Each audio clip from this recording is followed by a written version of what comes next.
What's up, everybody? It's your boy Polymerization. You know what we do, guys. I want to welcome all my materials back to the channel, man. It's nice to talk to y'all. It's been one hell of a humid day. It's hot. It's hot. So, but speaking of hot, got the hot car Dragoon that came out, you know, the 10s, and it's been like the main thing people's talking about lately. People talking about, like, let's ban this right now. There's people already just hating the card. And it's not that bad. I mean, it really ain't. You're adding like 2 bricks to the deck, so it is what it is. I think people will still play it. Some won't, some will. It just depends. But I'm going to talk about, like, ways you can out and beat Dragoon. Granted, I'm not, they're all talk about all the stuff where people usually talk about, like Kaijus, Lava Golem, and Sphere Mode. There's a lot of common stuff on here a lot of people talk about. I'm going to talk about those first. But then later I'm going to talk about cards where people don't think about or underestimate and don't want to try, which are really good outs. One in particular, which I'll talk about later in the video. Another thing I think is really good, we can talk about Predator Plant, Anaconda. That's the kind of the most enabler for the engine more than anything. Unless you hard draw the Red House Fusion, then that's different. Because you can ash that, that's no big deal. But the biggest thing is impermanence on the Anaconda. That's a big one. Another thing is with the Predator Plant Anaconda, a lot of people don't realize is when it sends the spell card, fusion card, wherever it is, whichever card you use, doesn't matter if it's Red House Fusion or any fusion card, it has to hit grave. So the best thing about it is there's a lot of cards that you can use that would actually say no to the graveyard. For instance, I think Dimension Shifter will actually do a lot better now because unless your deck functions with it, that's the only way it's going to work. But they have to hit grave for the card to resolve and everything for Predator and Anaconda. Even if they hard draw Red House Fusion, you can still go Dimension Shifter. Because, like, they has to hit grave for them to actually work. So that's kind of a weird situation there. Another thing is, like, if you have a deck that can play, like, Stun Control, you can do Macrocosmos, Dimension Fissure. That's where we're going. If you do back row stuff, another good one is Different Dimensional Ground. That's a really good trap card because it sends everything to the banish pile instead to the grave. Another one that if you want to slow down the darks effects more than anything, you can even do this when Dragoon's on the field, is Shadow Imprisoning Mirror. Really good card. It's not expensive, so a lot of these things I'm talking about is kind of budget buildly for me, most people.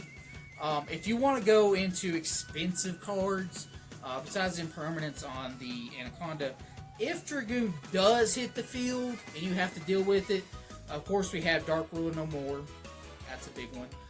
We got the new card, you know, Droplets. People already know this.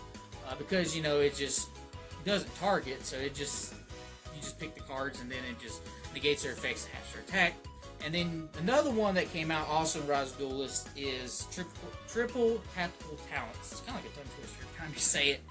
But, you know, that you don't use that one effect on there where you can actually use the Change of Heart method, where you can just, like, take control of the monster. So that's really big. That might fluctuate the card a little more, get a little more price because of that. Another thing most people are thinking about doing that if you don't use the negate or you can get past the negate, you can just beat over it. Ultimate Conductor, that's another one you can just beat over it. Don't use an effect or nothing. Just go 35 attack, swing over it, no big deal. Same thing with Thunder Dragon players. If they don't use effect, they can go straight into like Thunder Dragon Titan. Just Titan, you know, attack, be done with it. There's a lot of other things that could probably beat over. I'm not going to list all that. But I want to talk about some cards that people don't realize that can actually out it, even if it's on the board. Dingirsu, really good card. It does not target. It just sends. That's all it does. It's an amazing card. It really makes Orcs really good, especially for rank 8 players. Another card, it's a link card, is going to be Ningirsu, which is the World Chalice.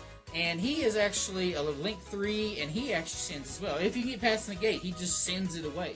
So that's another one. It might replace Unicorn for some people. It's a really cheap card. It ain't that bad. So that's a really good link 3 that you can use to out Dragoon, I really believe. Another one, I think this is kind of an interesting spice tech that I've actually found out about, is Lullaby of Obedience. So this is more if you're going first in game 2 or 3, maybe even 1, if you just want to be on the safe side more than anything, you could just play Lullaby of Obedience, call, I don't know, whatever you want to call, Dark Magician or Red House Black Dragon, whichever you want to call.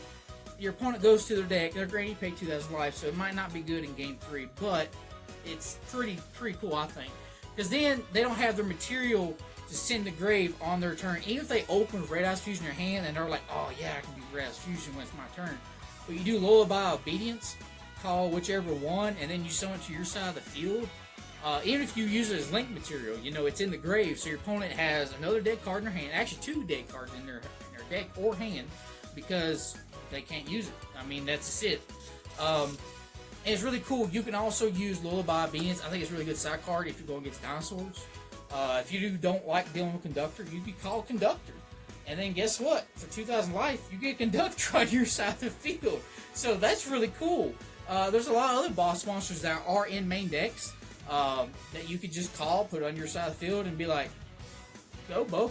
You know, it works pretty good, especially in rituals. If you do like Unicorn of Necros, oh, that would suck so bad. Another one I want to talk about. Now, this is the one I'm actually siding. A lot of people in OCG are actually using this to battle on Dragoon, and it's really good in time. It's actually, I'm sorry if I'm saying this wrong. It's Cayman the Time Lord. I think I said that right. Granted, Time Lords, they're not the great, but this has actually been a really good side card over in OCG. So what they're doing is using it as their normal summon, especially if you want time. It's great. So if you don't use your normal summon that much, this is an amazing card. So you normal summon it, and what it does, when it goes in battle phase, you know, nobody takes effect damage, something like that. During the end of the battle phase, you actually get to send, is it send or destroy? Yeah, you get to send one card from the field to the graveyard on your opponent's side of the field, and inflict 500 damage to your opponent for that card sent to the graveyard. Here's the kicker. The card says your opponent cannot activate effects or respond to this activation. So regardless how many negates they have on the field, and let's say game 3 they make Warlord Savage, Dragoon, Appaloosa, everything. They just make the full negates everything.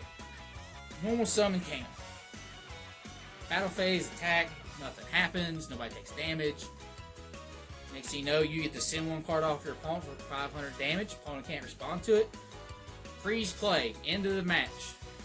You just won because you just dealt 500 damage to your opponent and they couldn't do nothing. They have no chance to respond to it.